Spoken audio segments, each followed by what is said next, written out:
ఒక మనిషి చనిపోయిన తర్వాత ఏం జరుగుద్ది, ఒక నుప్పి వెలిగిస్తారు ఆడ. నుప్పి వెలిగించిన తర్వాత చుట్టాలందరూ వచ్చిన తర్వాత బ్యాండ్ మేడాలు వస్తారు. బ్యాండ్ మేడాలు రాగానే ఇక పాడగడతారు. పాడగట్టిన తర్వాత ఇక ఊరి గుంచుకుంటా బొమ్మలు చల్లుకుంటూ తీసుకుపోతారు. తీసుకుపోయిన తర్వాత దింపుడు కళ వస్తుంది. దింపుడు కళ కానీ దిగుతారు అందరూ. దిగిన తర్వాత చుట్టూ జనాలు ఉంటారు. చుట్టూ జనాలు ఉన్న తర్వాత కొద్దిగా అన్నం చుట్టూ వేస్తారు. అన్నం చుట్టూ వేసిన తర్వాత ఒక ముక్కు పుల్ల లోపటేస్తారు.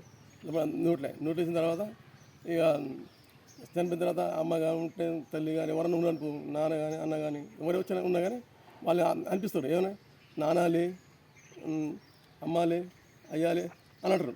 నాన్న అయితే నాన్న, అమ్మ అయితే అమ్మ అని అంటారు. అదే ఇప్పుడు సిస్టమ్ ఎందుకు పెట్టరు, చచ్చిపోయిన మనిషిని బతుకుతారు కాబట్టి సిస్టమ్ పెట్టరు, లేకపోతే సిస్టమ్ పెట్టరు. అదే నెంబర్ 1లో చనిపోయిన వాళ్ళు బతికించవచ్చు, నెంబర్ 2లో చనిపోయిన వాళ్ళు బతికించలేరు. అది ఎవరి వల్ల కాదు.